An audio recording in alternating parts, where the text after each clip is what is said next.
నమస్కారం. నేను మీ Shri. Welcome to నిన్ను కోరి. ఈ రోజు కథ వలపు బాణం ఎపిసోడ్ 14. మీ మనసుకు నచ్చే అందమైన కథ. కథ నచ్చితే లైక్ చేయండి. లైక్తో పాటు తప్పకుండా హైప్ అండ్ కామెంట్ చేయండి. ఇక కథలోకి వెళ్తే, చెడ్డవాళ్ళలాగా కనిపించే వాళ్ళందరూ చెడ్డవాళ్ళు కాదు, అది గుర్తుపెట్టుకో. అరవింద్ మాటలకు నాకు ఇప్పుడిప్పుడే అర్థమవుతుంది డాక్టర్, గిల్టీగా ఫీల్ అవుతూ అంది వైష్ణవి. వాడి గురించి నేనే నీకు చెప్పాను, వాడితో జాగ్రత్తగా ఉండమని. కానీ వాడిలో వచ్చిన మార్పు చూశాకి నాకు అర్థమైంది, వాడు నీ విషయంలో ఎంత సీరియస్గా ఉన్నాడు. నిన్ను మీట్ అయ్యాక వాడు మళ్ళీ ఇంకో అమ్మాయి జోలికి వెళ్ళలేదు. తాగడం తగ్గించాడు. వ్యసనాల నుండి బయటపడి మంచిగా మారుతున్నాడు. వాడిని అర్థం చేసుకోకపోయినా పర్లేదు, అపార్థం చేసుకోకు. అరవింద్ మాటలకు చిన్నగా తలాడించి వెళ్ళిపోయింది వైష్ణవి. మరోవైపు హేమంత్, సుమన్ చెరోవైపు కార్లు వేసుకుని వెతుకుతున్నారు. పనివాళ్ళు కూడా వెతుకుతున్నారు. సాయంత్రమైనా ఎక్కడా ఆమె జాడలేదు. చివరికి పోలీస్ స్టేషన్లో కంప్లైంట్ చేయాలన్న నిర్ణయానికి వచ్చారు. సుమంత్ వెళ్ళి కంప్లైంట్ ఇచ్చాడు. ఆమె గుర్తులు చెప్పాడు. ఫోటో ఉంటే ఇవ్వండి అన్నాడు ఎస్ఐ. అరవింద్ ద్వారా వైష్ణవి దగ్గర ఉన్న వర్షిని ఫోటో సెండ్ చేసుకుని ఎస్ఐకి సెండ్ చేశాడు సుమంత్. అయితే ఈ అమ్మాయికి ఇంటి నుండి పారిపోయి అలవాటు ఉందన్నమాట. మేము ఎంక్వైరీ చేస్తాం, ఆచూకీ తెలియగానే మీకు తెలియజేస్తాను అని చెప్పాడు ఎస్ఐ. సుమన్ ఇంటికి వెళ్ళిపోయాడు. ఇంకోవైపు వర్షిని రోడ్డు పక్కన నడుస్తూ ఉంది. ఎంత దూరం నడిచిందో ఇంకెంత దూరం నడవాలో స్పృహ లేనట్టుగా నడుస్తుంది. నడిచి నడిచి ఒంట్లో సత్తు అయిపోయింది. ఇంకొక అడుగు కూడా వేయలేననిపించాక రోడ్డుపై వెళ్తున్న ఖాళీ ఆటోను ఆపి ఎక్కింది. ఎక్కడికో చెప్పలేదు, ఏదో ట్రాన్స్లో ఉన్నట్టుగా ఉందామె. ఎక్కడికి వెళ్ళాలమ్మా? ఎక్కడికి వెళ్ళాలో నాకే తెలియడం లేదు. నుదుటిపై చిరు చెమటను కొంగుతో తుడుచుకుంది. చెప్పకపోతే ఎక్కడికని తీసుకుపోదునమ్మా? ఏదైనా అనాథాశ్రమానికి తీసుకుపోతాదా? ఆటో అతనికి 50 ఏళ్ల పైనే వయసుంటుంది. జుట్టు గడ్డం తెల్లబడిపోయాయి. ఆటో నిదానంగా డ్రైవ్ చేస్తున్నాడు. అనాథాశ్రమానికా? ఆటో ఆపి వెనక్కి తెల్లబోయి చూస్తే మర్యాదస్తుల ఇంటి పిల్లలా ఉంది. మనిషి చూస్తే ముద్దుగా ఉంది. ఇంట్లో గొడవపడొచ్చినావా అమ్మా? దయగా అడిగారు. గొడవపడొచ్చినా. మర్యాదస్తుల ఇంటి పిల్లలాగున్నావు. ఇట్లా వీధిన పడొచ్చా? ఈడొచ్చిన పిల్లవు. అసలే రోజులు బాలేవు. ఏదొచ్చినా ఇంట్లోనే ఉండి సాగించుకోవాలా, పరిష్కరించుకోవాలా. నేను చెప్పిన చోటుకి తీసుకెళ్తావా లేదా? ఇంకో ఆటో చూసుకోమంటావా? చిరాకు పడింది వర్షిని. తీసుకుపోతాను. నీ కాడ ఎంతుందమ్మా? డబ్బులు లేవు, ముక్కు పుడకిస్తాను, తీసుకో. ముక్కుకి కుడివైపు తెల్లగా చిన్నగా మెరుస్తున్న ముక్కు పుడక తీసి ఇవ్వబోయింది. తీయకమ్మా, 100 రూపాయల కోసం అంత ఖరీదైన వస్తువు నేనెట్లా తీసుకుంటా? చూస్తే నువ్వేదో ఆపదలో ఉన్నట్లున్నావు. వయసొచ్చిన పిల్లవు. రోడ్డుపైన మృగాలు తిరుగుతాయి. ఒంటరిగా రోడ్డుపైన కనిపిస్తే ఎంత ప్రమాదం. ఇప్పుడు కొత్తగా పోవడానికి ఏముంది? ఇప్పుడున్న సమస్య అంతా నా ముఖానికి తెలిసిన వాళ్ళెవరికి చూపించకూడదు. ఎంత మోసం చేశాడు హేమంత్ బాబు.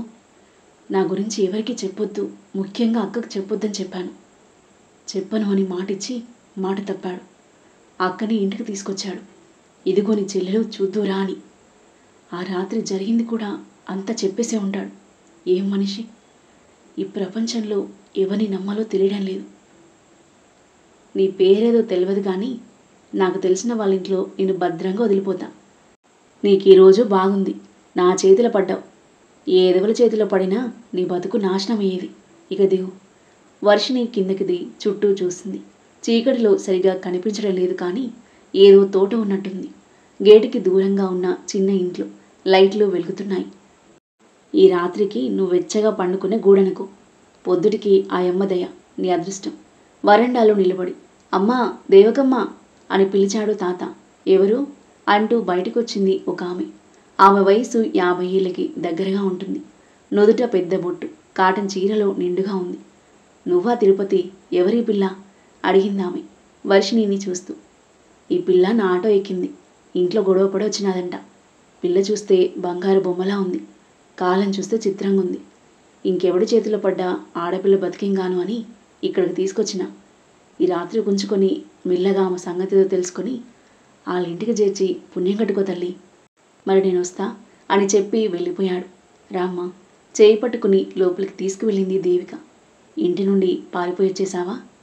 నిప్పుని కొంగు కట్టుకుని వచ్చినట్టు ఇంత అందాన్ని వయసుని వెంట పెట్టుకుని రోడ్డు మీదకి వచ్చేసావా? పిచ్చి తల్లివి.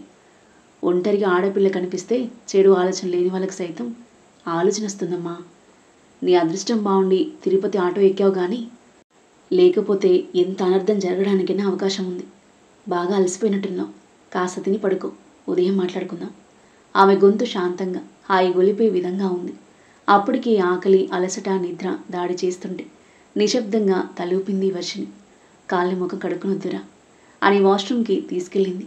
వర్షిణి ఫ్రెష్ అప్ అయ్యాక భోజనం పెట్టి తిన్నాక పడుకోవడానికి గది చూపించి పడుకునే వరకు చూసి పక్క గదిలోకి వెళ్ళింది దేవకి. వర్షిణికి ఆ రాత్రి జన్మలో ఎరగనంత గాఢ నిద్ర పట్టింది. తెల్లవారు జామున ఇంటి ముందున్న చెట్ల మీద పిచ్చుకలు కోలాహలంగా అరుస్తుంటే మేల్కు వచ్చింది. లేచి చూస్తే ఇల్లంతా నిశ్శబ్దంగా ప్రశాంతంగా ఉంది. లోపలి గదిలోకి అడుగుపెట్టి ఎదురుగా కనిపించిన దృశ్యం చూసి ఆశ్చర్యంగా నిలబడిపోయింది. ఆ గదిలో ఒక మూలన తూర్పుకు అభిముఖమై యోగాసనం వేస్తుంది దేవకి. నల్లంచు తెల్ల చీర కట్టుకుంది. మెడలో రుద్రాక్షమాల ధరించింది. అరమూసిన ఆమె పెద్ద పెద్ద కనులు బుద్ధ భగవానుని తపోదీక్షను గుర్తు చేస్తున్నాయి. గదిలో చీకట్లు విచ్చుకుని వెలుగు చొరబడుతున్న ఆ సమయంలో యోగాసనంలో ఉన్న ఆమె ఏదో దివ్య తేజస్సుతో వెలిగిపోతున్నట్టుగా అనిపించింది. దేవకి ధ్యానం చాలించి కళ్ళు తెరిచేసరికి ఎదురుగా ఆశ్చర్యంగా చూస్తూ నిలబడిపోయిన వర్షిణి కనిపించింది. లేచావా? రాత్రి బాగా నిద్రపట్టిందా? సన్నని నవ్వుతూ ఆప్యాయంగా అడిగింది. చిన్నగా తలూపింది వర్షిణి. వెళ్ళి ముఖం కడుక్కుని వస్తే కాఫీ కల్పిస్తాను. ఇంతకీ నువ్వు ఏ తాగుతావు, కాఫీనా టీనా?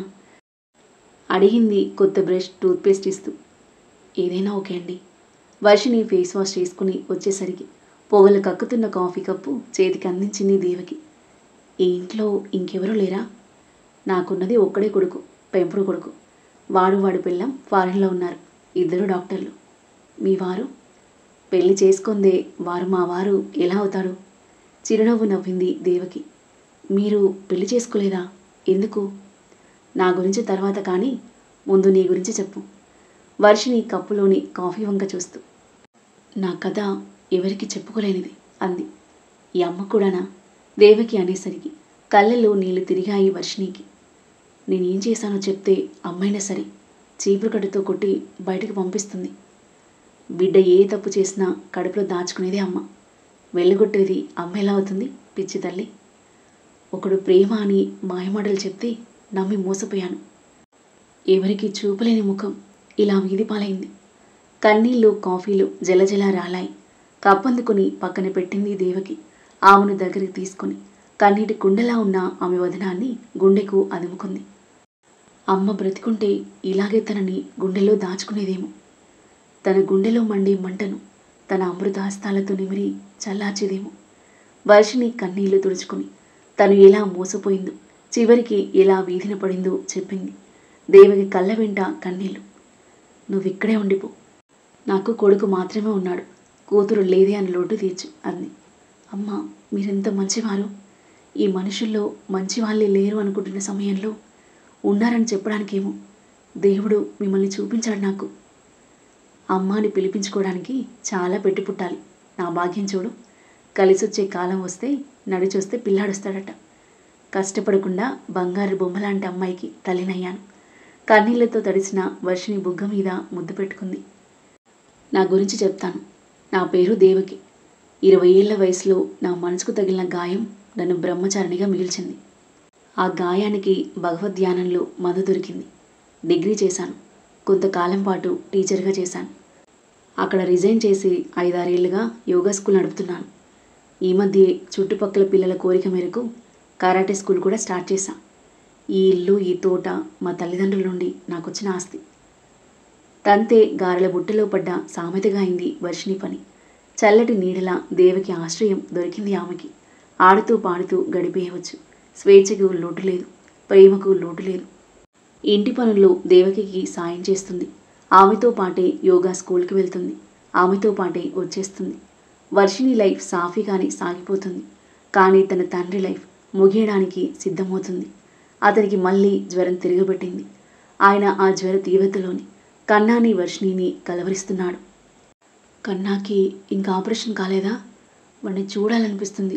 తీసుకొచ్చి చూపమ్మా. వర్షు వెళ్ళి కూడా చాలా రోజులు అవుతుంది. దాన్ని చూడాలనిపిస్తుంది.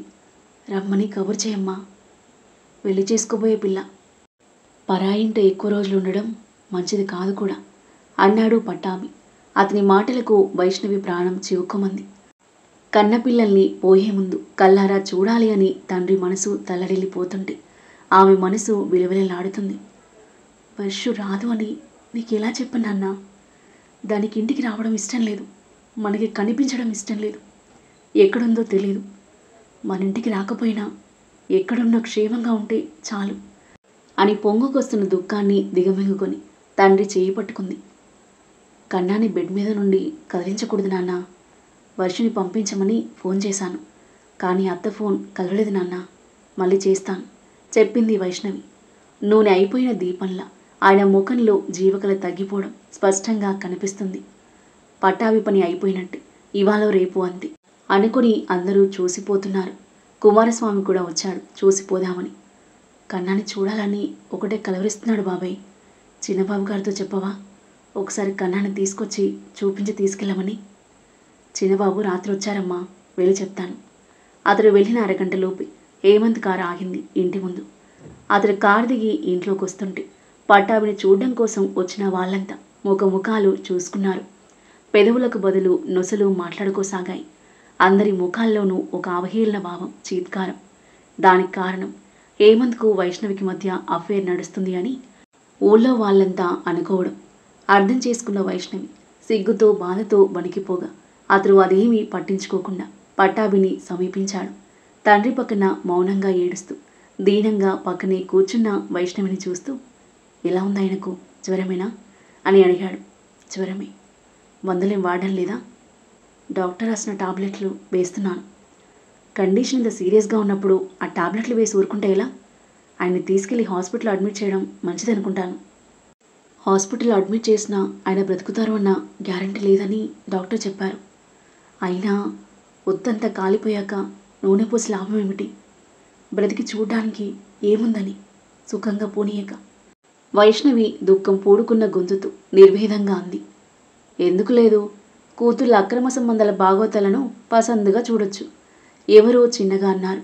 అక్కడ మోగిన జనంలోంచి ఆగ్రహంతో చివున తల తిప్పిన హేమంత్కి ఆ మాట అన్నదెవరో తెలియలేదు. ఇటు చూస్తే వైష్ణవి పాలిపోయిన ముఖాన్ని బాగా కిందకు దించుకుని మౌనంగా రోదిస్తుంది. ఆ అన్నదెవరో వాళ్ళని 4 తన్నాలి అనిపించిన మృత్యు ఛాయలతో ఉన్న మనిషిని గదిలో పెట్టుకుని గొడవపడ్డం ఇష్టం లేక ఆగ్రహాన్ని పళ్ళ బిగువున అణుచుకున్నాడు హేమంత్. డాక్టర్ని అడిగి కన్నాన్ని తీసుకొస్తాను అని అక్కడి నుండి చెరచెర వెళ్ళిపోయాడు. ఆ తర్వాత ఏం జరగబోతుంది? చివరి రోజుల్లో ఉన్న పట్టాభి కన్ను మూస్తాడా?